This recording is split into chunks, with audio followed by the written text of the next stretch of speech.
Memórias Póstumas de Brás Cubas, capítulo 123, intitulado O Verdadeiro Cotrim.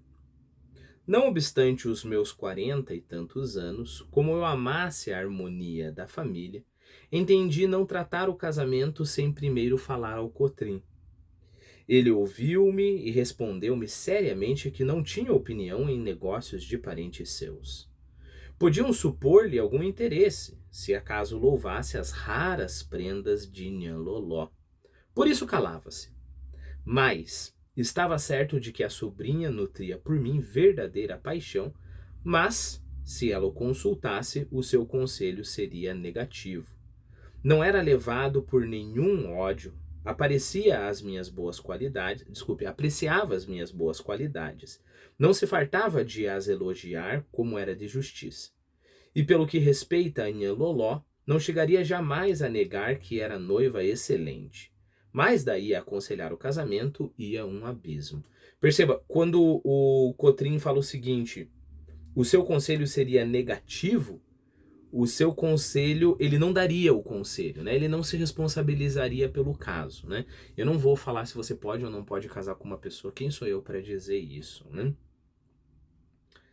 Lavo inteiramente as mãos, lavo inteiramente as mãos, concluiu ele.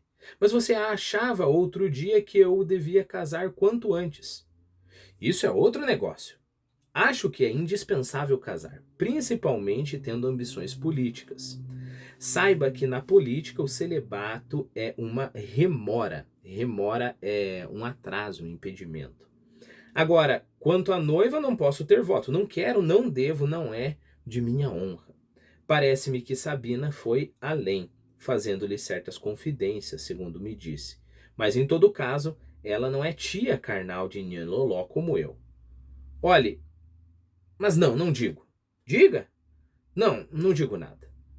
Talvez pareça excessivo o escrúpulo de Cotrim, né? Tipo, nossa, que é isso, né? Só porque, é claro, uma vez que o Brás Cubas está na família, ali está mais próximo, os laços de família se estreitam. Primeiro que há uma vantagem, né? O Cotrim chega mais perto do Brás Cubas. Brás Cubas é alguém de influência, porque, lembre-se, ele tem muito dinheiro, isso é muita coisa. E segundo, é uma mulher da família dele, pobre, que vai conseguir um marido rico, né? Então é daí que vem os escrúpulos do Cotrim. Não. Quem sou eu para ficar arrumando marido rico para minha sobrinha? Talvez pareça excessivo o escrúpulo do Cotrim, a quem não souber que ele possuía um caráter ferozmente honrado. Eu mesmo fui injusto com ele durante os anos que se seguiram ao inventário de meu pai. Reconheço que era um modelo. Arguiam-no de avareza, e cuido que tinham razão. Mas a avareza é apenas a exageração de uma virtude, e as virtudes devem ser como os orçamentos. Melhor é o saldo que o déficit. Bom, as virtudes são. Como é que é? A avareza é apenas a exageração de uma virtude. E parece que a gente pode aplicar isso para muitos casos, né? Vamos pegar assim a covardia. A covardia nada mais é do que a exageração da cautela, né? Vamos pegar assim temeridade, né? Aquela coisa, né? Inconsequência, né? Não importa não importa quais são as consequências do meu ato. Parece a exageração da coragem, né? Do desprendimento e assim por diante, né? O próprio desprendimento, se ele é exagerado de outra forma, ele se torna indiferença, né?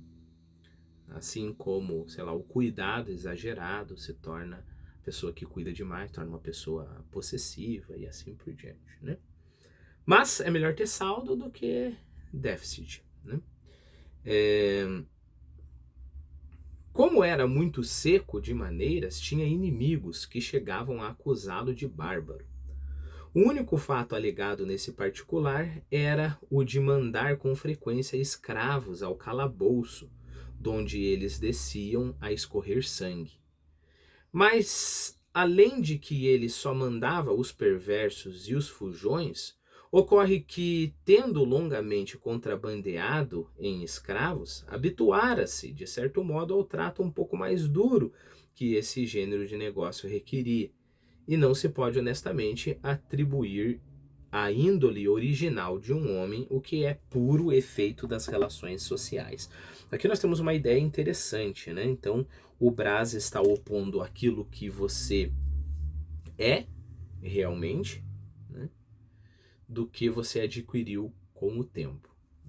Aqui, é claro, tem uma discussão enorme, existem livros e livros tentando discutir isso daqui, mas tem uma afirmação muito interessante do Ortega y Gasset, né? Do Ortega y Gasset, que ele fala: eu sou eu e as minhas circunstâncias. Né? Eu sou eu e minhas circunstâncias. Então é como se fosse eu igual eu mais minhas circunstâncias. Então eu sou formado do que quer que seja eu, alma, cérebro, DNA, o que quer que você queira pensar.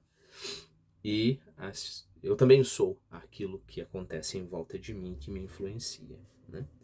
Aqui o Braz está falando o seguinte: não se pode honestamente atribuir à índole de um homem o que é puro efeito das relações sociais. É quase como que as circunstâncias não fossem parte de mim, quase como se fosse, né, desprendido. Ortega y Gasset não concordaria com o Braz, né? Não com o Machado, com o Braz. Porque Ortega y Gasset falaria: ora, se ele adquiriu esse mau hábito pelas circunstâncias, ele é essa pessoa. Né? Então, sim, eu tenho que de algum modo responsabilizar o Cotrim pela sua crueldade em relação aos escravos, por exemplo. Né? A prova de que Cotrim tinha sentimentos pios encontrava-se no seu amor aos filhos e na dor que padeceu quando lhe morreu Sara, dali a alguns meses. Prova irrefutável, acho eu, e não única. Era tesoureiro de uma confraria, irmão de várias irmandades e até irmão remido de uma destas, o que não coaduna muito com a reputação de avareza. Né? Lembre-se que se você é Bom, aqui deixa eu fazer um parênteses, né? O que eram essas confrarias? Eu não sei se você lembra, no Cortiço, do Aloysio de Azevedo, quando o Jerônimo recebe uma facada, uma navalhada, ele tem lá um hospital que ele pode ir, né? Por quê? Porque ele fazia parte de uma confraria ou de uma irmandade, não lembro bem. Então, basicamente, todos contribuem. Então, você tem essa ideia de leigos aqui entenda como não religiosos, que se juntam e eles têm essa ideia de assistência mútua, a ideia de caridade, a ideia de construir e reformar igrejas, a ideia de etc, etc. Deixa eu te dar um exemplo. Eu não sei se aqui aparece, eu acho que aqui não apareceu, mas diversos livros do século XIX aparece a Santa Casa de Misericórdia. Lembrei, vai aparecer ainda no Memórias Póstumas, né? A Santa Casa de Misericórdia era sustentada por uma confraria. A confraria a mais famosa, né? Bom, e já que eu fiz essa digressão, ele é irmão remido de uma dessas confrarias, né? Então, quando que a pessoa passa a ser irmão remido? Quando reconhece-se destacada representatividade profissional, cultural e social, passando a exercer funções, como se fosse uma função ali de conselheiro, né? Uma função privilegiada, né? E é claro que não só você tem que se destacar na sociedade, mas você tem que também contribuir muito, né? Além disso, essas confrarias muitas vezes investiam em arte, por exemplo, claro, arte relacionada com a igreja, etc. Então, era tesoureiro de uma confraria, irmão de várias irmandades e até irmão remido de uma destas, o que não coaduna muito com a reputação de avareza. Verdade é que o benefício não caíra no chão. A irmandade de que ele fora juiz mandara-lhe tirar o retrato a óleo. É claro que vão reconhecer, né? E tudo mais. Não era perfeito de certo. Tinha, por exemplo, o sestro, ou seja, a mania de mandar para os jornais a notícia de um ou outro benefício que praticava. Sestro repreensível, não louvável, concordo. Mas ele desculpava-se dizendo que as boas ações eram contagiosas quando públicas. Razão a que se não pode negar algum peso. Creio mesmo, e nisso faço o seu maior elogio, que ele não praticava de quando em quando esses benefícios, senão com o fim de espertar a filantropia dos outros. Ou seja, o seu maior objetivo era a publicidade, né? Lembre-se que ele é um político. Deixa eu ver onde que eu estava aqui.